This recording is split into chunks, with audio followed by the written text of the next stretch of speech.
एक छोटा सा आखिरी सवाल आपसे ये है कि मदरसा शिक्षकों की लड़ाई आप बहुत लंबे समय से लड़ी हैं, अर्जुन सिंह के ज़माने से आप लड़ती रही हैं और पहली बार 50 महीने के बाद उनको उनकी जो पहली किस्त सरकार ने रिलीज़ किया है, तो लगता है कि अब शायद सरकार उसकी तरफ बढ़ रही है कि उनको उनकी ग्रांट मिल जाएगी पूरी।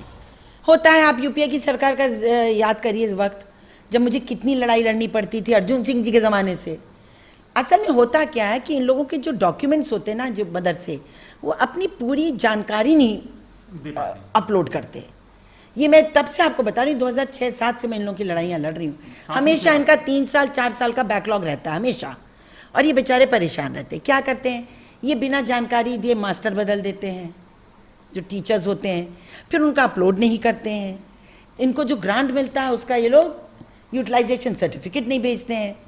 इसी में गड़बड़ होती है। अगर ठीक से, अब तो खैर मेरे ख्याल से पोर्टल सब अपडेट हो गए हैं, तो वो रहेंगे और उनका मॉडर्नाइज करने की भी बात हो रही है। और कोशिश यही हो रही है कि अब जो भी लड़का मदरसा से भी निकले, वो हर हुनर में, वो अपने मज़हब में भी प्रवीण हो, अपडेट हो, और वो इस वक्त की जो ज़रूरियात हैं उनसे भी उसको भी वो पूरा करें, ताकि भुखमरी के कगार पे ना आना पड़े। सब तो नहीं बनेंगे रिलीजियस टीचर्स, कुछ को तो निकल कर अपने घर की रोजी रोटी भी देखनी पड़ेगी अक्सर को। हाँ, और देखिए ना, इस समय सबसे ज़्यादा गरीबी कहाँ है?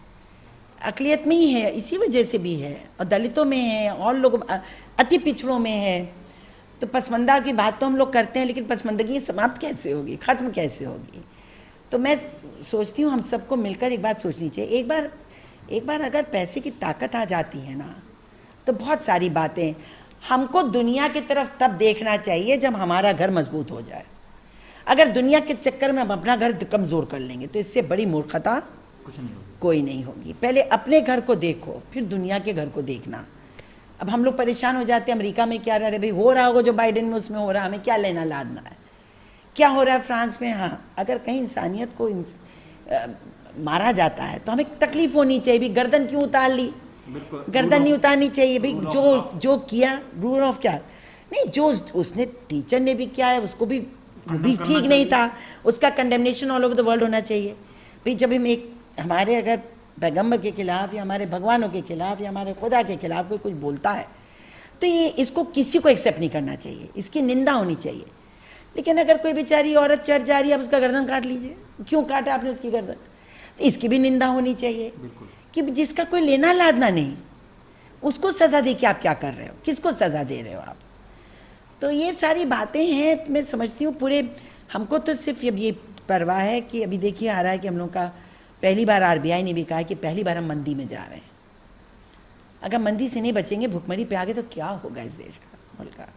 तो अभी बहुत सोच समझ कर चलने की ज़रूरत है। मैं तो अपनी व्यक्तिगत राय यही है सबसे, किसी भी आप मज़हब के हों, किसी भी आप वर्ग के हों, क्लास के हों, आप अमीर हों गरीब हों, हर एक को अब एक होकर सोचना पड़ेगा, तभी हमारे मुल्क की इकॉनमी बचेगी। और इकॉनमी बच गई, अब नई एजुकेशन पॉलिसी आई है, अपनी ज़ुबान में पढ़ाओ और साइंसेस को भी पढ़ाओ और हुनरदार बच्चों को बनाओ। सिर्फ बीएमए पास कर करके हम लोग ना बच्चे खेती के काबिल रह गए हैं, मजदूरी करने के, और ना जॉब मिल रही है वाइट कॉलर।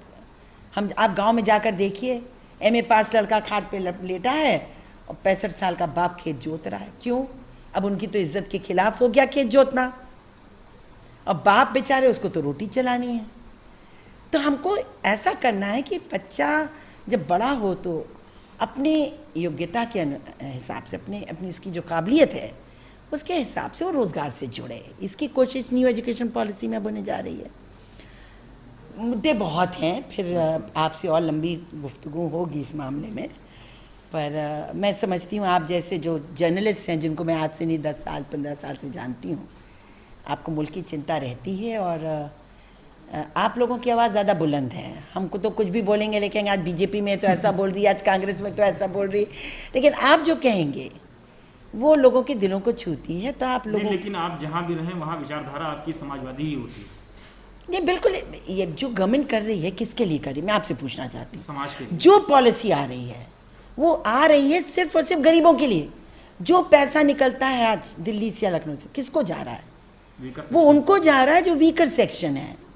तो इसलिए यकीन मान लीजिए, जो हम we are a welfare state, Bharatvarsh एक वेलफेयर स्टेट है, हमारा जो कॉन्स्टिट्यूशन हमको वेलफेयर स्टेट बनाता है, गवर्नमेंट्स किसी की भी रही हों, पर कमोबेश सब वेलफेयर स्टेट की ओर रही हैं। तो हम तो बहुत ही होपफुल हैं, हमेशा समझते हैं कि हिंदुस्तान बहुत आगे जाएगा।